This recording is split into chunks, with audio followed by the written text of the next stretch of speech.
I'm Justin Bellamy. I'm the founder and director of strategy at JB Media Group. I have two colleagues and a partner on board today for this webinar, but I'm going to go ahead and jump into my section and we'll let them introduce themselves as their sections come up throughout the presentation. So really, I got the idea for this webinar after watching The Social Dilemma about 2 months ago. I'm sure many of you have seen it. I think it's been seen by something like 75 million people now on Netflix. One of the most successful documentary launches of the last few years. So it got me thinking both about the impact of the tools that we're using for our clients. We are a B Corp certified agency. We work with a lot of mission-driven and social impact-driven organizations, and we want to make sure we're doing things that are ethical within our own marketing, as well as the work we do for our clients. And there's certainly some dilemmas with artificial intelligence, especially social media algorithms, and also other aspects, which I'll get into. So I wanted to kind of explore that dichotomy between the potential negatives of AI with some of the positive potential uses of it. And then I want to talk about AI in marketing and what we're doing at JB Media. To be honest, we're not using some of the most advanced technologies right now. We are exploring a few new tools that we're going to be considering this year and next year, I mean. But we're using some, and we'll talk about those. One of the tools we're using, which is more of an efficiency tool than an AI tool, but it's one of our favorite tools, is Clearscope. So we have Bernard from Clearscope here to talk about that tool, and then we're going to show a couple of case studies of our work with that tool, and then open up for questions. So what are the biggest concerns with artificial intelligence? There are many, and I'm just going to touch on a few. Before I do that, I want to mention that I'm not an expert on the subject necessarily. I have a computer science degree, so maybe I understand the implications of technology a little better than the average consumer, but I'm not a recent graduate of computer science. When I was in school about 10, 15 years ago, AI was sort of this future thing that was coming along, and it's really evolved a lot since then, of course, as everyone knows, in the last 15 years. When I was in school, I think as I was graduating from college, Facebook was just coming out of Harvard University, and other social media networks were starting to evolve at that time. So one of the biggest concerns is the future of work. Of course, artificial intelligence has the potential to create to automate and insert robotics into a lot of jobs. And what we're seeing now is it's even potentially coming for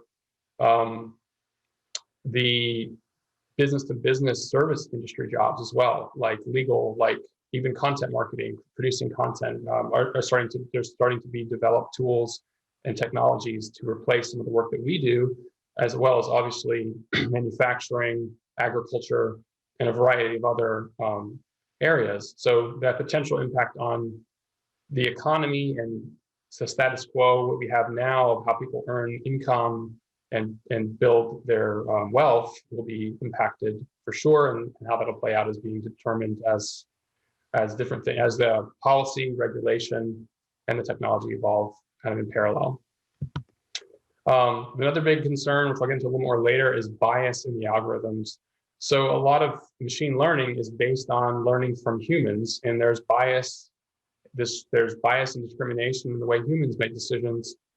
So there's a pretty good chance that there already is examples of how machine learning is learning and maybe even solidifying, even more, making more concrete some discriminations that happen in decision making.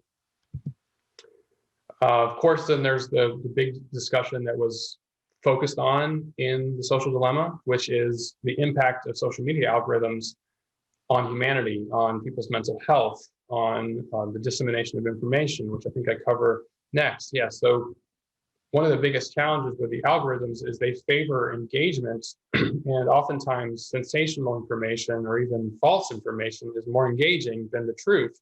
And that can create a situation where the content goes viral that is untrue, whereas the truth kind of gets suppressed somewhat in certain situations by the algorithms themselves, which can cause a serious problem. It also can sometimes things that stimulate your emotional response are more viral, more engaging as well, which can cause a situation where things that impact people's mental health can be more engaging than things that are less impactful on people's mental health. So that overall, those things all combine to what was really dug in much deeper in the Social Dilemma film about how that can negatively impact people.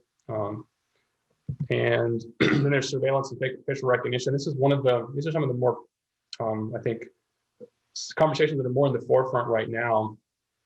And that kind of also connects with the bias thing, where facial recognition software has been shown, it's been proven through some studies to discriminate in certain cases, not be as good at recognizing faces of certain races, and just be an overall concern for people who are concerned about privacy and the potential for situations where the state and government are watching people and gathering so much information for basically controlling the population through a variety of different mechanisms.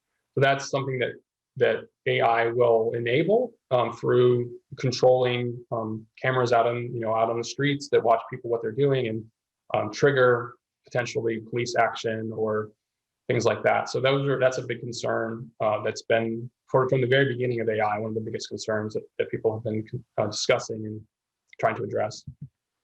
And then, of course, taking that one step further, if you saw the news this week, there was an assassination in Iran, and there's been speculation that it might have been a robotic vehicle that was the actual that actually engaged with the person who was killed.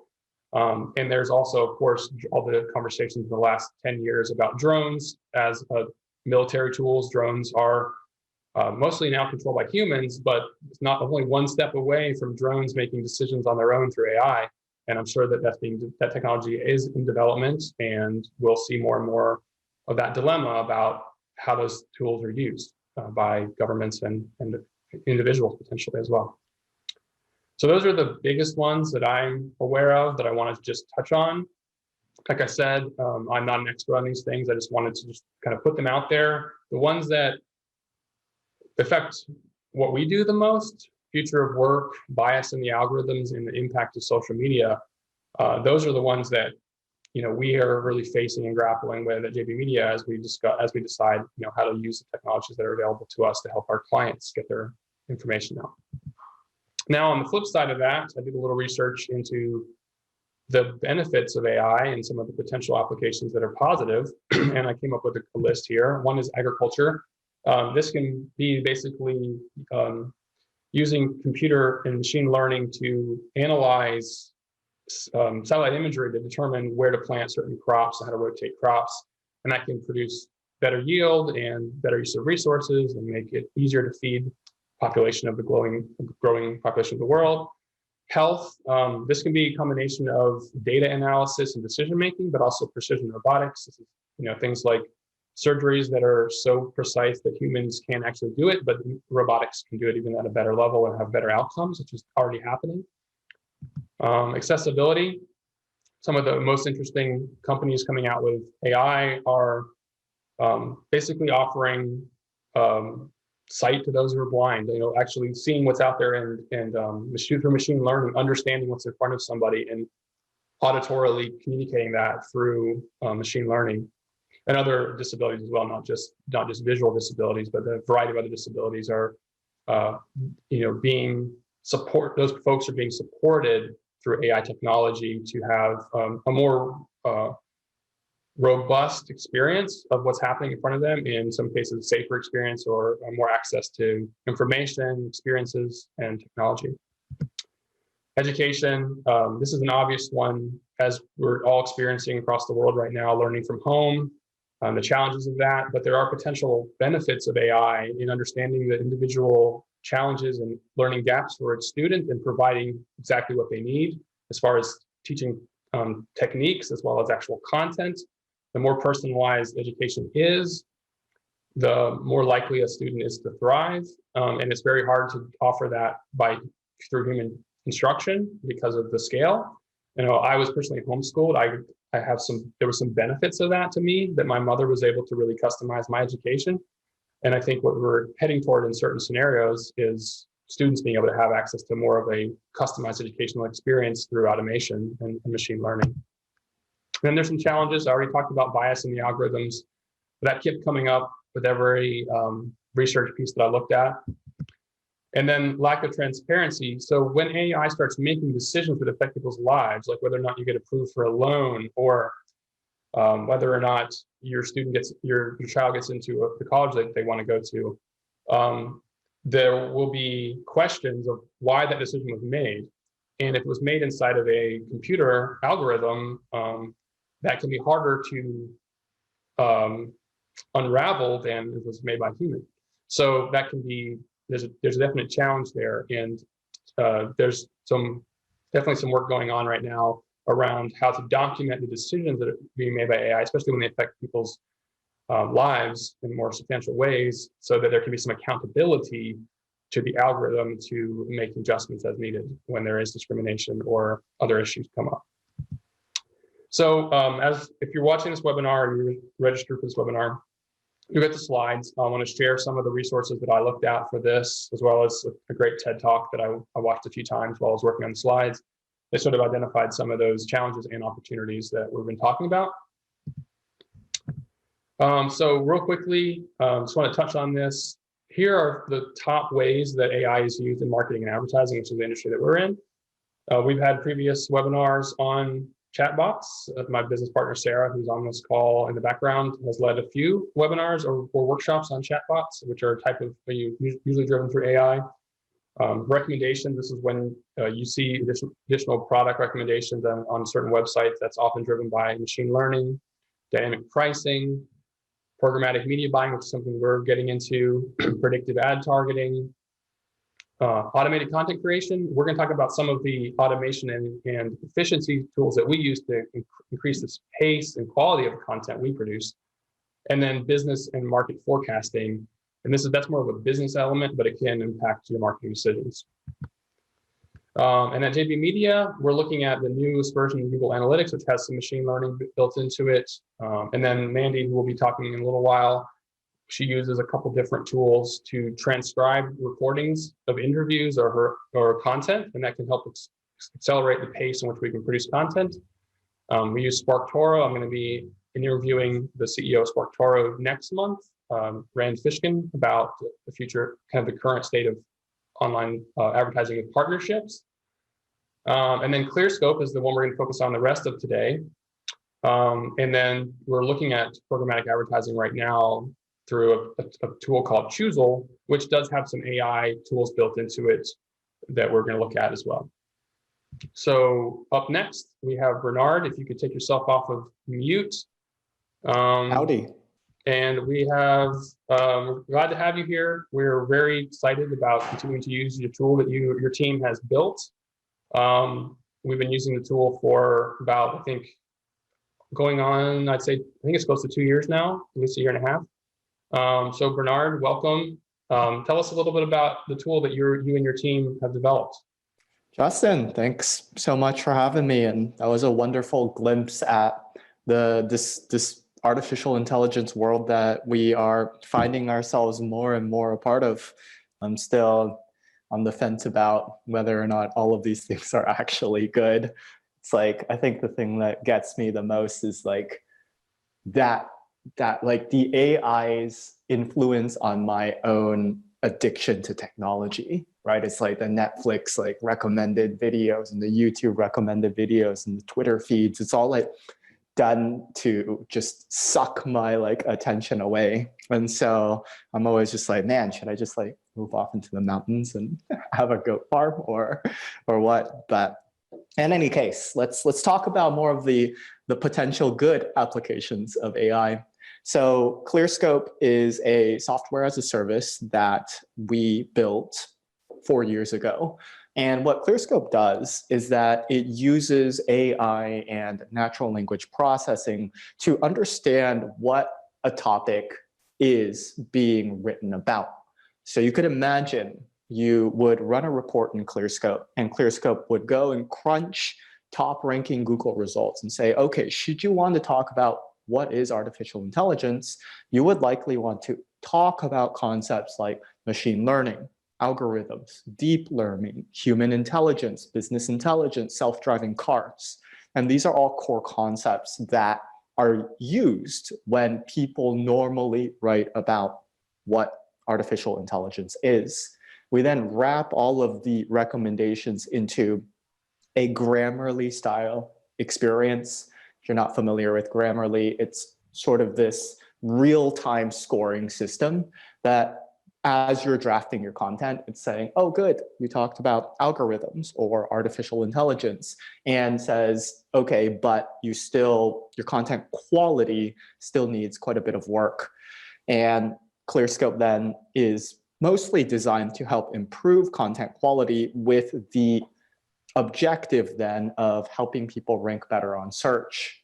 If you've been following SEO, you'll have noticed that Google in the last few years have been really focusing the majority of their algorithm updates around this concept of natural language understanding. And Google wants to know that should you be talking about a particular topic, that your content is actually likely to be doing a good job answering that particular topic. And so Clearscope then, software as a service, helps improve your overall content quality, and that in turn should lead to better organic search results. Fantastic. I think you kind of already touched on these other questions, but let's go a little bit deeper.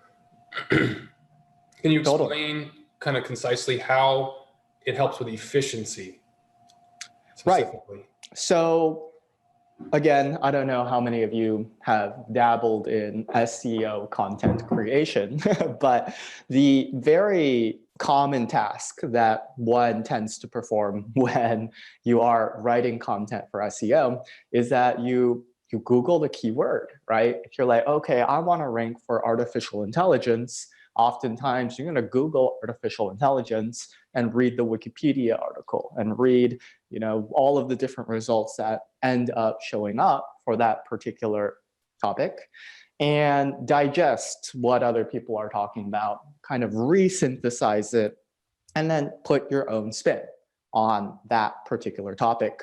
Clearscope consolidates all of that analysis into a very streamlined process, right? Instead of having to do the Google search, you just run the Clearscope report and you get the list of concepts that Clearscope has identified to be relevant using natural language processing and artificial intelligence.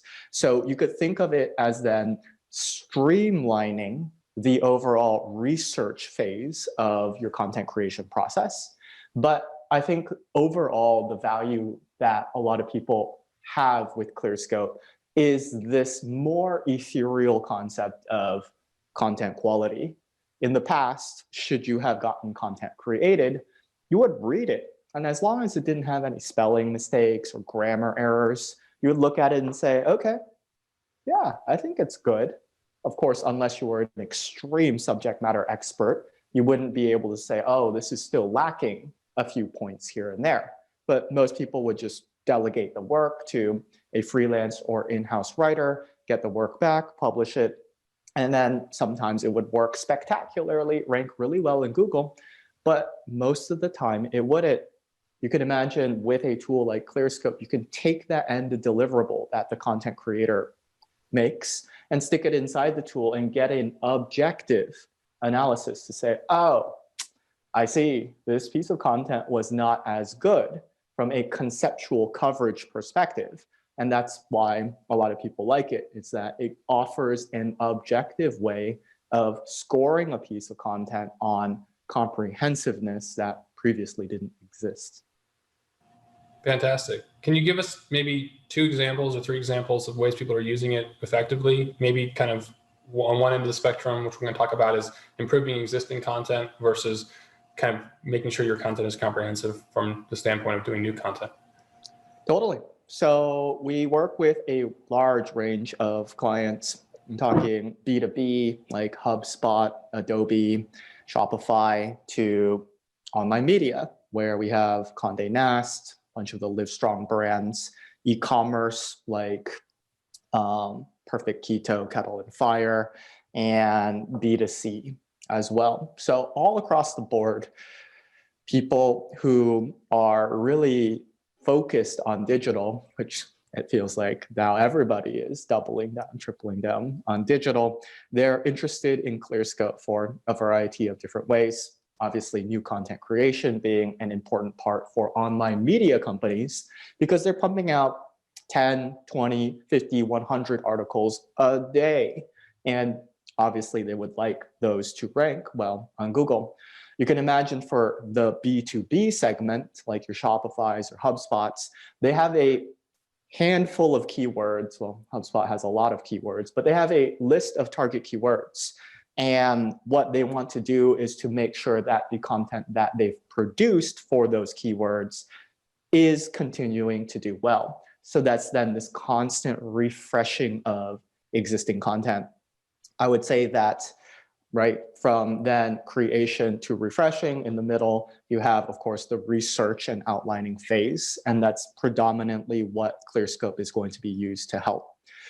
I would say though, right, I'm going to add the caveat is that search engine optimization is a multi-dimensional algorithm. And what Clearscope helps with is the overall text-based optimization of your content.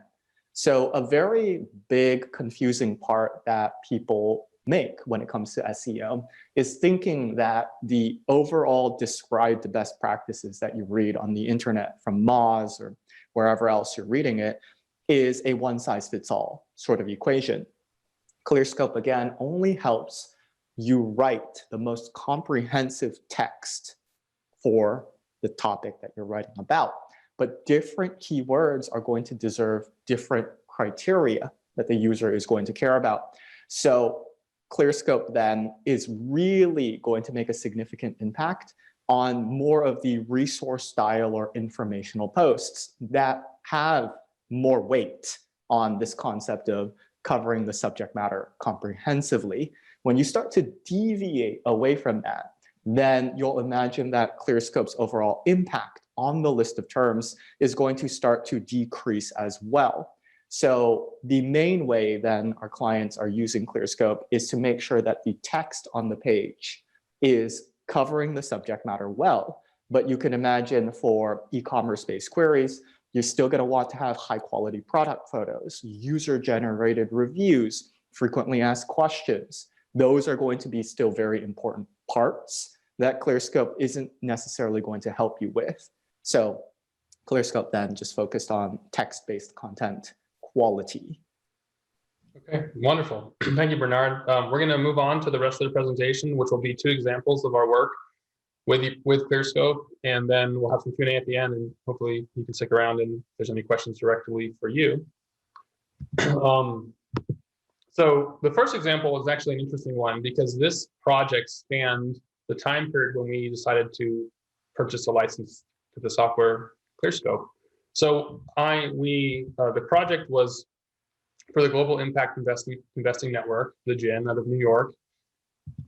We developed, and both Mandy and David on this call were part of the project. They actually did more work than me on the project overall.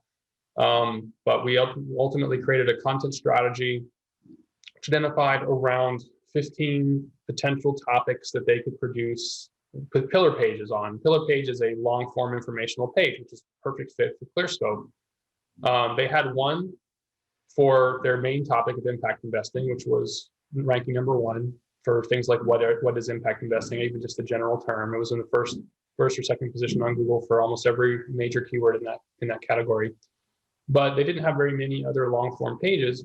So we identified all these topics. We chose climate finance as one. And then I personally did the process that Bernard just described. I searched the term climate finance. I looked at the first 15 to 30 different results. And what I did is I started the Google Doc and I copied every header and subheader from every single article that I looked at. And then I manually started moving them around, combining similar ones, creating subheaders and bullet points, basically trying to capture like, what does the comprehensive coverage look like for this topic?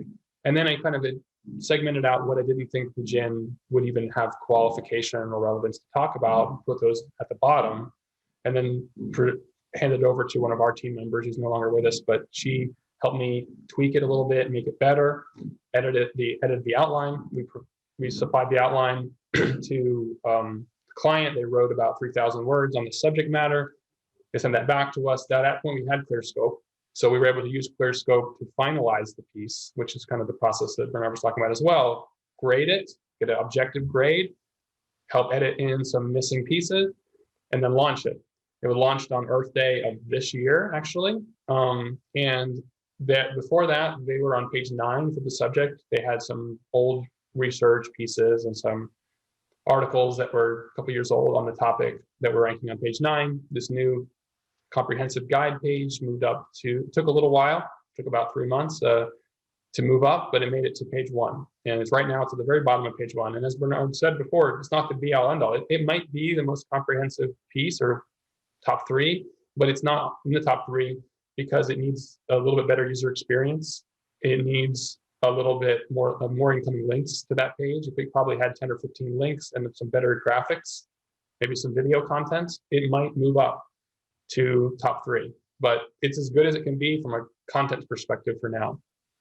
And now that finishing, the polish we put on it was thanks to Clearscope. And now going forward, if we'd done that page again, we just did 5 more outlines for them this past quarter.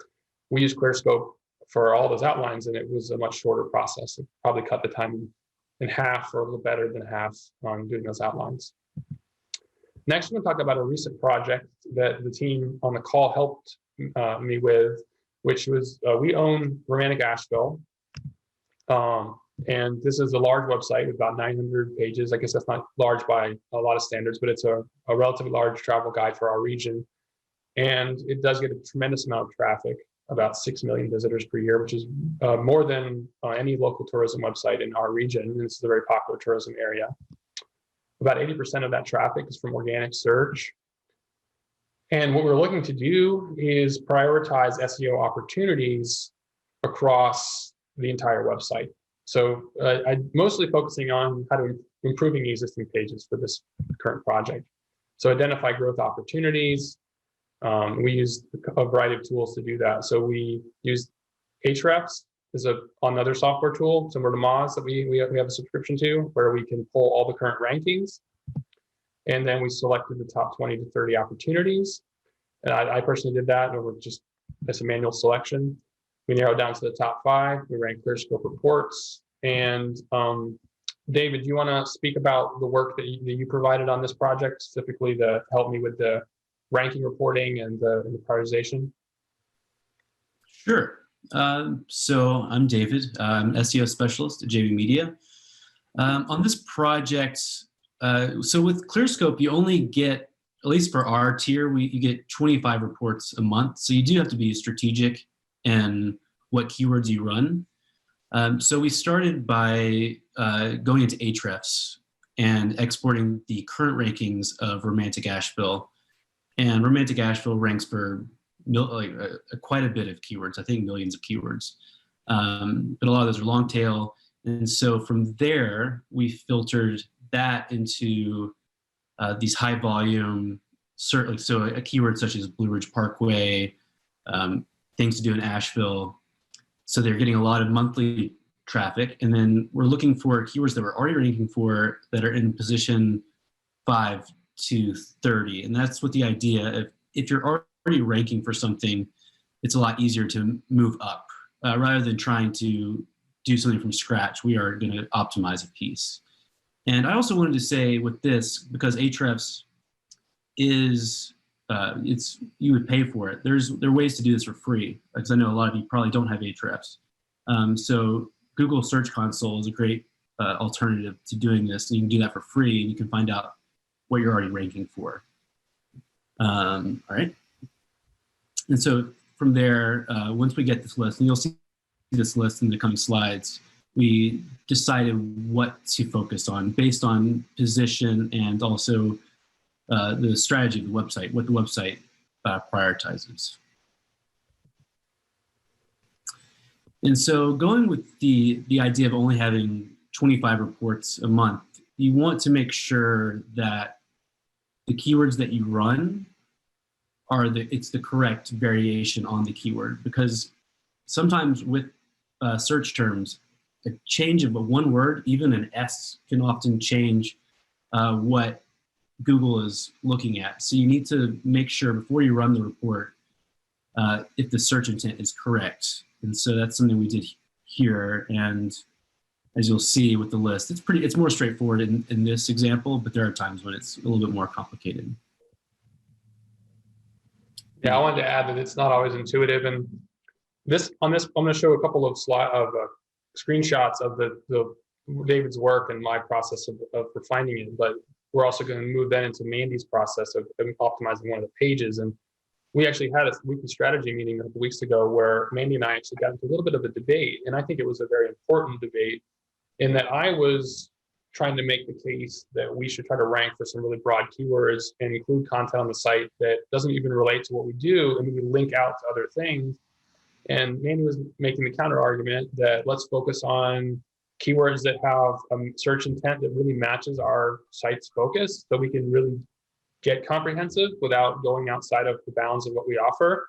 And that in doing so, we're serving our users best. Our readers, as we like to say in the romantic Asheville world, our readers are serving their needs the best without wasting our valuable time and resources writing about things that we aren't going to go any further into on the website. So, Mandy, do you want to speak briefly about that, your philosophy on how important search intent is from a content development perspective? We can get into that a little bit more when we get into the editing example. Yeah, I mean, this Clearscope is a wonderful tool. I've really enjoyed using it, but you cannot lose sight of the fact that you're writing for real people that have interests, they have questions, they don't want their time to be wasted. If they're looking up a search term, they have an intent in mind. And if you're adding a bunch of content to the page just for the sake of having those keywords there without actually adding value to, what I go back to here is Google repeatedly defines high quality content as content that that serves the end user best. Each web page has a purpose, and when they actually use real people as search quality raters.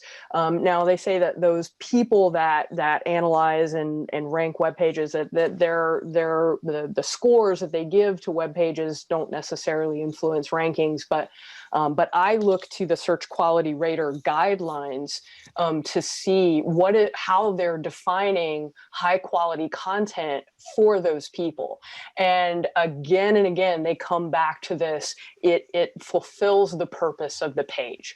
So if the purpose of the page is one thing, but you're going off in all these different directions that don't really help the person who's going to discover that page, then I think that you'll dilute the effectiveness of the page itself. So that's where I get, and I'll go into this a little bit in showing you how I thought about this with actually optimizing a real romantic Asheville page in just a moment. Thanks, Mandy. So next we generated those Clearscope reports that David was talking about once we identified the search intent. So this right here is just a screenshot of the top of the spreadsheet. It had several thousand keywords in it. And I sorted this one by total search volume. And you can see the current positions there, which I'd already filtered down to being 5 to 30 because I wanted to just kind of only look at those ones to make my selections. And then I also looking at what URL is currently ranking because I have a pretty good sense of different pages on the website, which ones are the best fit.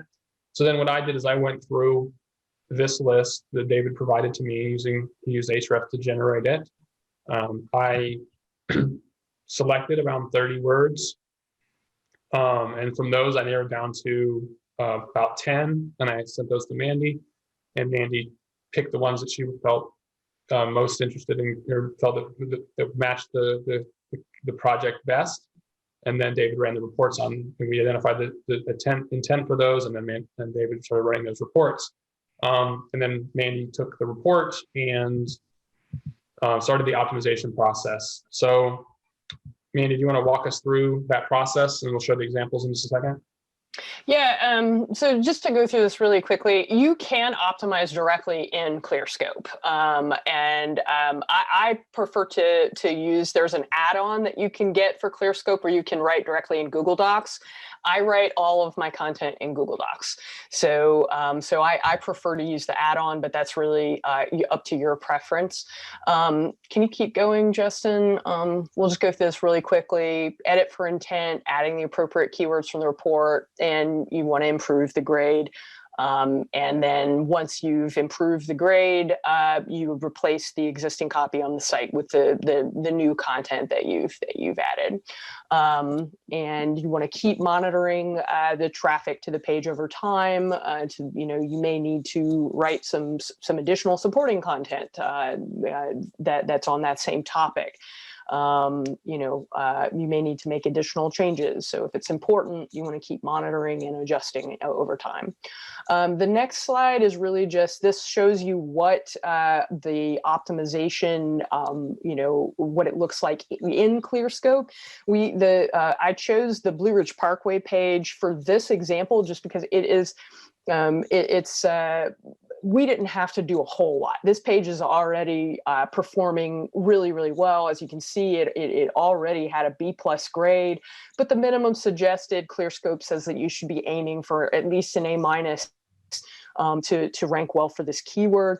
Now, there are many factors that do impact how a page shows up, like Bernard said earlier, and so there were I did see opportunities that we can improve this piece of content. So what I did was if you go to the next slide, I moved it into Google Docs. And then Justin, if you can go to the next slide. So what I did was I read the full piece of content to make sure that I really understood where the opportunities were, looking at the keywords that were not included, and seeing where there were opportunities to fit those in that would still serve the best, serve the target audience that's looking for the page. There is a way that one of the things that I really like about Clearscope is that if there's a term that's being used that's a suggested keyword that you add in, you can using the tool, look for examples to see how competitors are using that keyword. That kind of research is critical for understanding intent. Remember, you are writing for people. This is a technological tool that is helping you understand opportunities to make your content more comprehensive. But again, you're writing for people who have interests and needs and challenges, and this piece of content is supposed to be helping with that. So this page, Blue Ridge Parkway, it's on Romantic Asheville.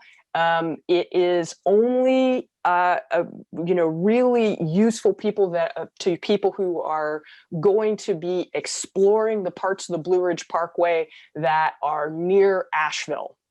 So that will help me filter out some keywords that really aren't relevant to this piece of content. I just kept them in the needs and interests of my target audience the entire time I was working on the piece of content. Finally, comprehensiveness is very important, but when you're thinking of quality, the acronym that Google uses to really distill what they're looking for in quality content is EAT. So the easiest, and again, if you look up the Google Search Quality Rater Guidelines PDF, you can find, it's a very long document, but if you're really looking to get deep into understanding what quality content is, you should look at that. So Justin, if you can go through the next few lines. So what is EAT? So you want to make sure that you are highlighting the expertise of the page, the site, and if applicable, the creator. So if it's being attributed to a person, you want to make sure that it's representing the expertise of that person.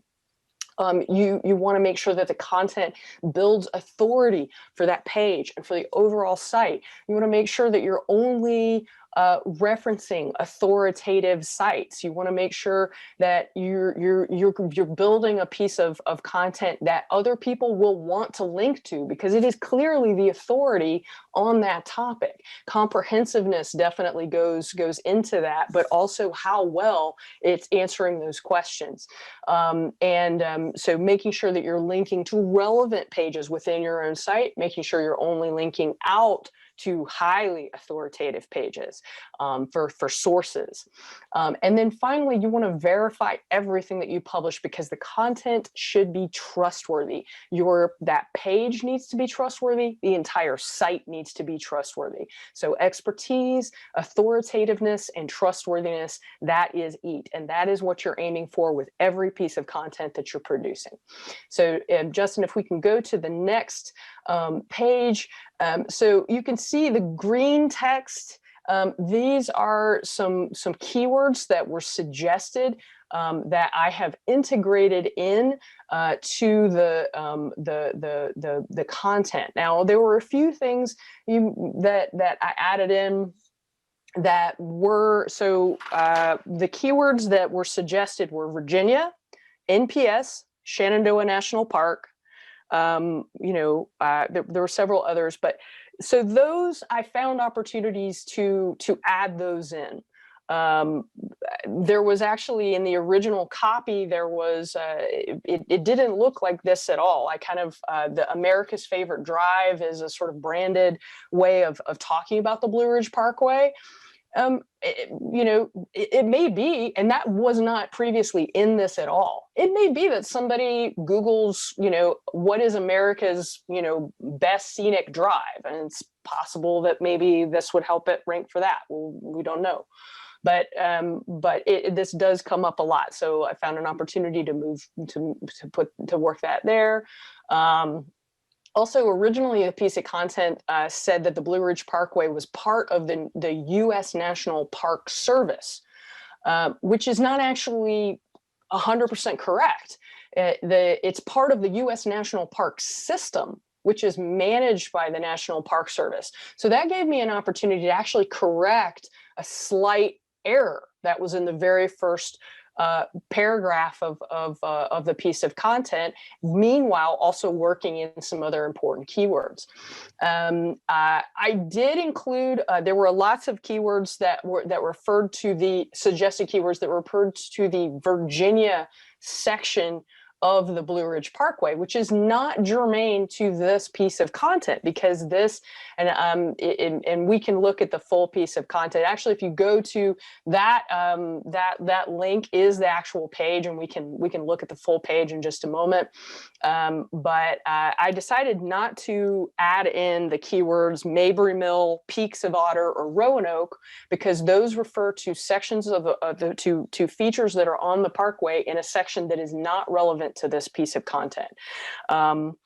But even though I didn't add those in, I was still able to get this piece of content up to an A++ status, because I found ways that made sense for this. Now, I did, because you're in the first paragraph, you're introducing what is the Blue Ridge Parkway. It is a road that connects Skyline Drive in Shenandoah National Park with the Great Smoky Mountains National Park in North Carolina. It is perfectly fine to add in the keywords that refer to the Virginia section of the park, because you're talking about the whole entity. And then as we get into it, you see the title, Blue Ridge Parkway Top 50. It's the top 50 things to do in the Asheville section of the Blue Ridge, the parts of the parkway nearest Asheville. So I was able to add in things that were actually, Justin, if you click on that slide, it should take you to the Romantic Asheville page. So if you scroll down, you can see we've already added in the new optimized sections. Some of the changes that I had to make were really small. For example, Mount Pisgah was listed as one of the keywords that was not there.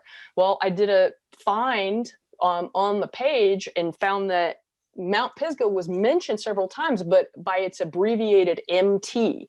So I mixed it up. There are a few uses now of MT, and now there are full uses of Mount. So there are sometimes subtle things that the software will help you discover that you may not, because this is a very long piece of content. It's very comprehensive. It's very useful because it goes milepost by milepost, telling you things that you can do. So very, very helpful to the target audience. I saw an opportunity for a new line. Actually, if you keep scrolling down to where it says for the new fall foliage. And so at the bottom, after all these milepost things, there are some general tips. Now, fall foliage was a suggested keyword. That's very germane to this piece of content because a lot of people come to this section of the parkway to see the leaves. And this website is a really highly ranked resource for forecasting the fall foliage outlook. There's actually a page on the Romantic Asheville website that does a fall color forecast specifically about the Blue Ridge Parkway. That was a perfect interlinking opportunity that again, it builds the authority of this site. It links those two things and keeps people on site while giving them exactly what they're looking for. They want to plan a fall trip to the Blue Ridge Parkway. This sentence will be really valuable for the target audience. It will be valuable for the website.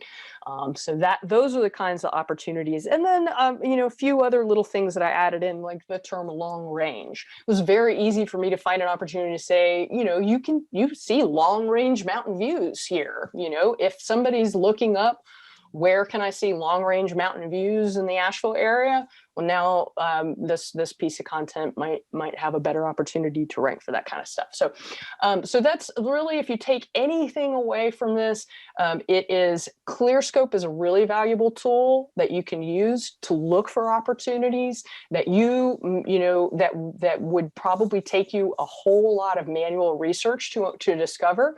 But with any tech tool, it is how you use it. And remember, it's you're still writing for people, and it's the people that you need to keep in mind, and really to make sure that you're delivering that expertise, authoritativeness, and trustworthiness through your content directly to them. And if you're interested in Clearscope, I highly recommend that you talk to Bernard, because he does a really wonderful walkthrough of how the tool works with you, and gives you really in-depth examples about how to identify intent from users that will be really, really helpful for you. So there's my little plug for you, Bernard. And he's a fellow coffee drinker myself, so I'm a big fan of his. So. All right, thank you, Mandy. Well, we're almost out of time. I think that was basically the end of the presentation. So I'm going to jump back out to get rid of the screen share for a minute and see if anyone has any questions. Who's on the call in the Q&A or the chat? Preferably the Q&A, if you could use that. So if you have any questions about the tool itself, how we used it, these examples, other questions, let us know.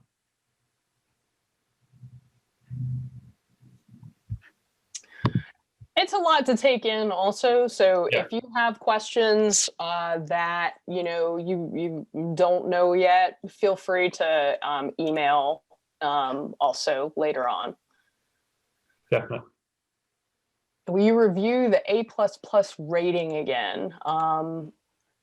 So A++ is, I believe, the highest rating that you can get, Bernard. Yes, that is a thumbs up for that. So that just means that the piece of content that you have produced is very, very comprehensive for that topic. You're including, and Bernarda, you can maybe speak to this a little bit better than I can.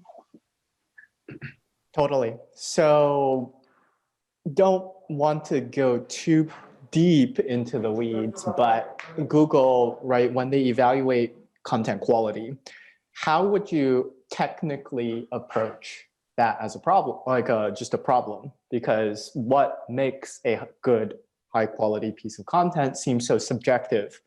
What we've seen then happen is that Google is using a knowledge graph, which is a fancy way of saying a database of term co-occurrence.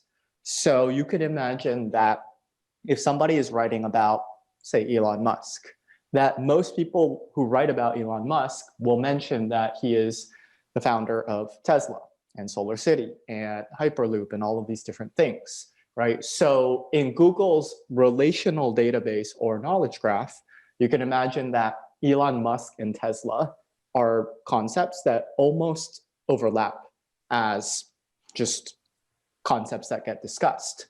So Google's going to take a look then at your content that you're producing, and they're going to say, okay, if you're going to talk about Asheville, then you're going to talk about the Blue Range Mountains because those overlap as concepts. What Clearscope's A++ is saying is that your coverage of the related concepts that Google's knowledge graph is likely looking at is doing a very good job hitting all of the things that the topic looks like it should be discussed with. So that's the more like complex answer. Thank you. We have a question in the chat from Anthony. You asked if there's good places to follow up on further research on this topic. If you're talking about AI for good, then the slide I had with the links is a good place to go once we share out the slides. If you're talking about Clearscope, I would recommend just contacting them directly. Clearscope.io is the website, and you can request a free demo from them and have a more detailed conversation with Bernard about the capabilities and limitations of the tool and the pricing options and things like that. Is that which one were you specifically asking about, Anthony? I would also add to that if you're asking about the search quality issues as well, I do really recommend looking up that search quality Radar guidelines document. I've been meaning to produce a blog on this that kind of breaks down like my thoughts on EAT because I have a lot of them. I definitely would recommend looking at that document. And there are a lot of websites out there that have broken down, the basics of EAT and how to produce content that is really super high quality from an EAT standpoint. And Anthony, to answer your question, we'll in one step further. Clearscope is not the only tool that does contextual optimization support, but they're the one we've chosen. They're definitely one of the most affordable ones out there, as well as has some of the best customer service of anyone we've seen. So for those reasons, it's a great choice for our target audience, which is mostly small to mid-sized businesses. So we're excited to be a user of the tool. We want to use it more. And I believe they're also starting up a partnership program. So we're hoping to be a referral partner as well for people who want to have their own account. We've already at least, I think, referred 2 or 3 of our clients who needed more reports and wanted to do more in-house than we could provide. So they've actually purchased their own subscription. All right, well, I'd like to wrap up in about 2 or 3 minutes. So any last questions? All right. Well, seeing none so far, I want to thank Bernard for your time. I know you've got a lot going on, a lot of meetings on your schedule. So appreciate your responsiveness as we plan this out and your participation. Mandy and David, thank you for helping me with this presentation and providing your deep knowledge that you have that you bring to all the projects we do together. Thank you, Justin. Thank you, Bernard. Thank y'all for having me. It was a wonderful presentation. It's good to see you. All right. Good to Talk see to you guys y'all. soon.